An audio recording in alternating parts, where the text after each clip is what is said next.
Alright guys, welcome back to another episode here on Grow the Earth. Before we get started with our video today, I want to invite you to go and visit my other media pages. If you're watching this on YouTube, we're also on Rumble, we're on Instagram, we're on TikTok, and I've also got a Facebook group. Now all these links are right here below me, and there are some things that if you're watching me on YouTube that you're not seeing if you're not visiting my other pages. Instagram, TikTok, and Rumble have all got extra videos that you're not seeing here. Also, if you are on Facebook, go join my Facebook page. We've got a bunch of different people there that can answer a bunch of questions for you. You know, you're able to actually have access to me directly to where you can ask me questions if you need to. And you can find all the information that you need to know to grow your garden better. So now let's get on with the video. Alright guys, well today we're going to be planting our collard greens. Now this is actually a first for us. We've never planted collard greens before, but it has a very striking resemblance to broccoli or cauliflower, so we figure it's going to grow about the same. It looks to be about 12 inches of spacing, 1/4 inch depth, 75 days to maturity, and about 3 feet tall, about 30 inches.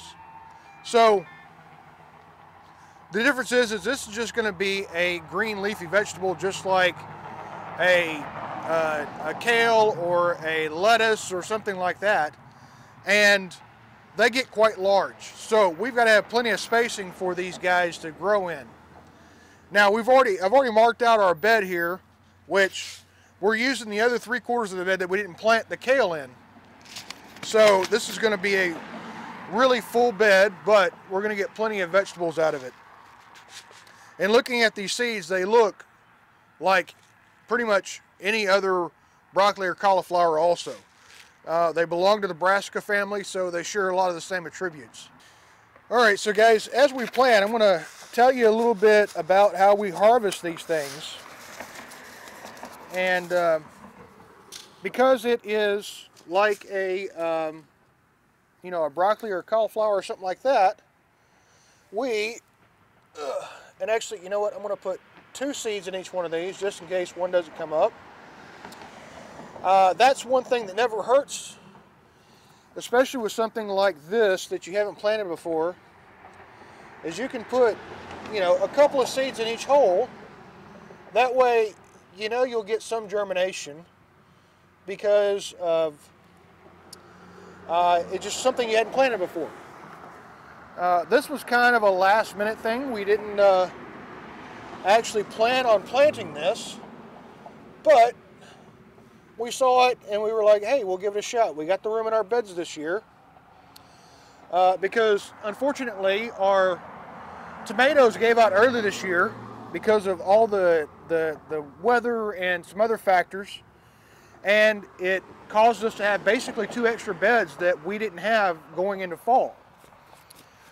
Usually those beds are filled with tomatoes, and now we have these beds to plant in, so we're kind of looking for other things to plant, which I figure there's a reason behind it. God has a plan, so we're going to do. And, the other thing is my mother really likes these because that is one thing about our garden. It is not a just us garden. We plant for others. And since my mother had harassed my wife about planting some collards, that's what we're going to do.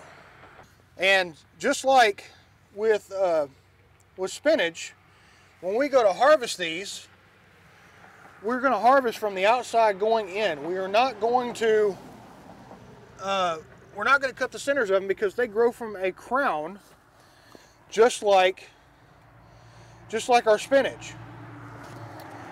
So we're going to harvest these from the outside in, and this is actually also a way that you can contain these plants to a certain size, because as these guys grow, if you harvest from them often enough, they will stay relatively small, because if you let the plants only get to making leaves of a certain size and then you harvest them, the plant will never get to be this big. It'll stay very compact. And that's kind of what we're planning on having here, because we're planting these in such a close proximity that we're going to harvest from them continually throughout the fall season. And that's going to keep these plants relatively compact and not let them get to be the monsters that they can be. And secondly, from what I understand, the smaller leaves are sweeter and they don't get as bitter as when they get to be very large. So if you're cooking collard greens or using them for any other capacity, they're not going to be as bitter, and they're going to be a much sweeter leafy green because of it hasn't reached full maturity yet. And you'll find that with certain greens, and even with other certain fruits, is that as you harvest, if you harvest younger, they will have a better flavor. They won't get as bitter, and they won't tend to be as woody and so forth like that. And that's what we're going to see here with these collard greens. So guys, just like with this wasn't something we planned on planting. You know, we decided to plant these at last minute because we had the space, and you know, it was, I believe, some of God's planning for us to plant something new and to try something new. And I believe that He's going to bless this and make it very profitable and make it something that we're going to grow every year. You know, because no matter what our plans are, sometimes God decides He's going to change our plans. Because that's the plan that He has, and His plan reigns supreme. So, no matter what plans you have, sometimes He'll step in and say, no, no, no, no, no. Here's what I have planned for you. This is what you're going to do, because if you don't do it, you're not going to succeed at what you're doing because you're not following my plan. So, you know, and that goes into a life lesson, you know. If you feel or you see that God is moving you away from something and moving you towards something, it's best not to resist and just to go ahead and take that and bend to His will and not think that He's going to bend to yours. Because God is the same today, yesterday, and tomorrow. And whatever He decides is going to happen in your life, that's what's going to happen. And sometimes you may not like what's going on. Sometimes you may not like what's going on, but later on you realize that you had to make that change in order for something else to come in. You know, just like a gardener. Gardener doesn't just come into a garden and trim haphazardly. He has a plan for the way he's trimming that plant. He has a way that he's pruning and taking care of something because he wants it to grow a certain way. Or he wants to remove the energy that is spent into something that is not profitable for that plant and making it to where it can be more fruitful later on. And He does the same thing with us. He'll come in and take things away and remove things that we're kind of just spinning our wheels at and remove it, even though we may not like it.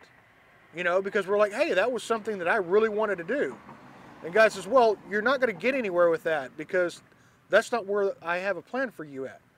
So I'm going to take this away, and then I'm going to give you this over here.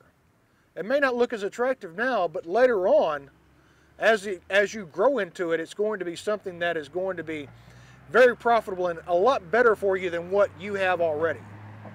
In our daily lives, guys, in our garden, you know, God has control of all of it. So we need to look where God is placing us, where God is pushing us, and make sure that we're not going against His will. Because His will happen. It's just how much are you resisting it. So guys, that's the godly lesson that I can bring into our garden today. And I ask you to pray over your family, pray over your garden, and have a great day.